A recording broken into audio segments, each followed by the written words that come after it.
మిత్రులారా, వేదికపై ఉన్నటువంటి పెద్దలు, సభకు అధ్యక్షులు వహిస్తున్న మహేష్ కుమార్ గౌడ్ గారు, హేమహేమీలు గెలిచినటువంటి శాసనసభ్యులు, అదేవిధంగా మంత్రులైనటువంటి వేదికపై ఉన్నటువంటి అందరికీ, గ్రామ గ్రామాల నుంచి వచ్చినటువంటి బూత్ లెవెల్ కమిటీలో మెంబర్స్ అందరూ, ఆదిలాబాద్ నుంచి మొదలు పెడితే మహబూబ్నగర్ అన్ని ప్రాంతాల నుంచి ఈ రోజు పెద్దలైనటువంటి మల్లికార్జున ఖర్గే గారు ఏఐసీసీ అధ్యక్షుడుగా, రాష్ట్ర ముఖ్యమంత్రి రేవంత్ రెడ్డి, అదేవిధంగా బట్టి విక్రమార్క వచ్చే సమయంలో అతి ఉత్సాహంగా ఇదొక మన పండుగ రావాలి.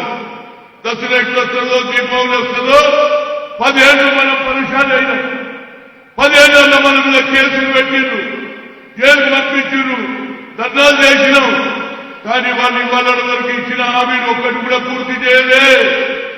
తెలంగాణ ఇస్తే సోనియమ్మ నీ కాలు కడిగిన నెత్తి మీద వస్తుందమ్మా, నాకు తెలంగాణ ఇస్తే నేను ముఖ్యమంత్రి కాను, ఒక హరిజన ముఖ్యమంత్రి అన్నాడా లేదా, 3 ఎకరాల భూమి అన్నాడా లేదా, ఇంటికో ఉద్యోగం అన్నాడా లేదా.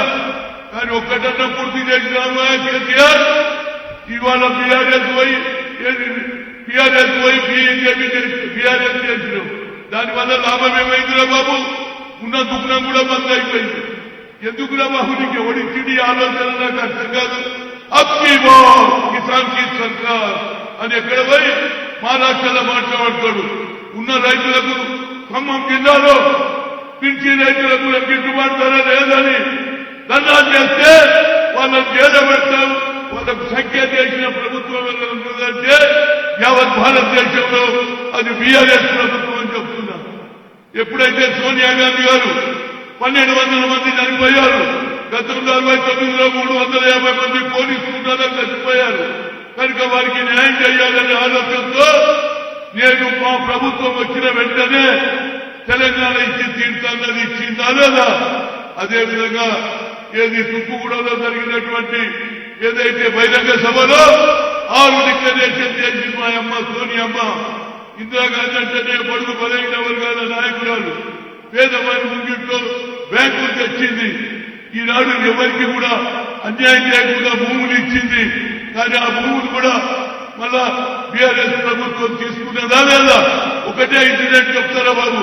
నేను నిన్ననే కలిసిన ఏది తండ్రి నాయకురాన్ని కలిసిన ఎవరైనా కమిటీ వేసిందో, అక్కడ 1981లో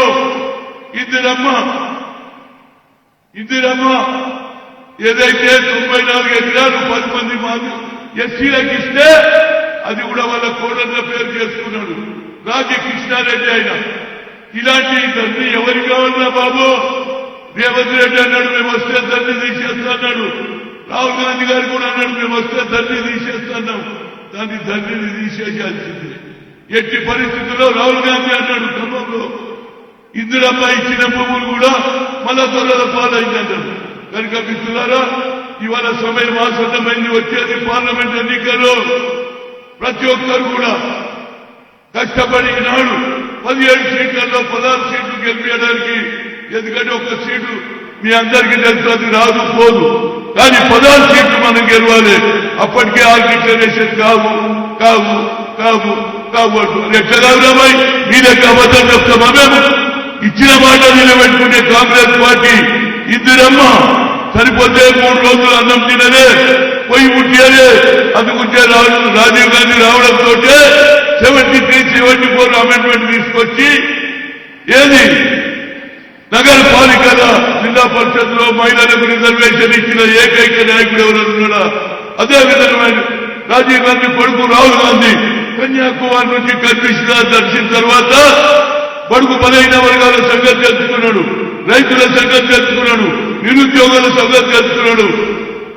వి come to the power, will conduct caste wise census అన్నప్పటి నుంచి ప్రతి పార్టీ వాడు ఓబీసీ ఓబీసీ ఓబీసీ అంటారు.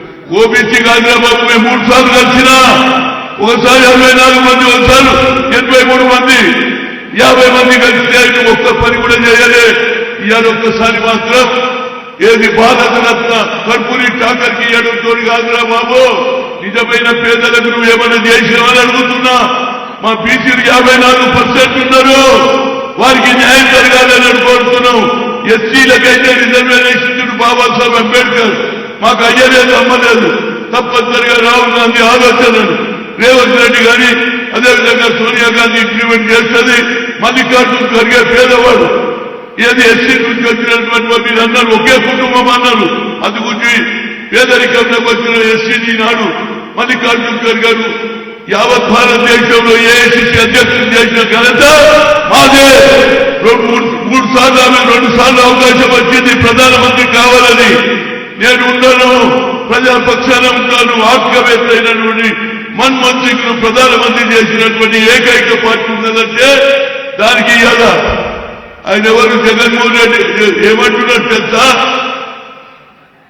ఏది కుటుంబంలో కొట్లాట పెడతాదంటే కాంగ్రెస్ పార్టీ. నువ్వు నీ చెల్లెకు అన్యాయం చేసినావు కాబట్టి నీ పని అయిందిరా బాబు. మేము ఏకలేదే రాజశేఖర్ తెచ్చింది కూడా కాంగ్రెస్ పార్టీ. రాజశేఖరే ముఖ్యమంత్రి కాకపోతే నువ్వు జగన్మోహన్ రెడ్డి ముఖ్యమంత్రి అయిందిరా బాబు. మేము ఇళ్ళలో కొట్లాట పెడతాము. అరే ఇవాళ రాజశేఖర్ రెడ్డి అయిందంటే కేవలం సోనియా గాంధీ దయ వల్లనే అయ్యిండు కనుక దాని మీద మర్చిపోయి కాంగ్రెస్ కూడా విమర్శిస్తున్నాం. జగన్మోహన్ రెడ్డి నీ పని అయిపోయిందా బాబు. నేను ఎప్పుడో చెప్పిన మా చెల్లెకు, అమ్మ షర్మిలమ్మ నాంపల్లి రైల్వే స్టేషన్ లో పొడగొట్టుకొని సికింద్రాబాద్ రైల్వే స్టేషన్ లో దొరికాయమ్మా. ఏడు అన్యాయం జరిగిందో అనుకుంటే నేరుగా పోయిందా తల్లి. మొదలే పోయి ఉంటే ఇలా తప్పనిసరిగా ఊపు వస్తుంటే ఇప్పటికైనా ఆమె తప్పనిసరిగా కాంగ్రెస్ బలోపేతం చేయడానికి వచ్చింది. జగన్మోహన్ రెడ్డి మరొకసారి కాంగ్రెస్ వ్యతిరేకంగా మాట్లాడినవనుకో ఈ సంగతి అంతా కొత్త. రాజశేఖర్ ఏ విధంగా ఇల్లు, సోనియా గాంధీ ఏ విధంగా చేసింది, ఆనాడు ఉన్నటువంటి నాయకులు వ్యతిరేకం చేసినా మా అమ్మ ఏది ఇందిరాగాంధీ ఇచ్చింది రాజశేఖర్ రెడ్డికి.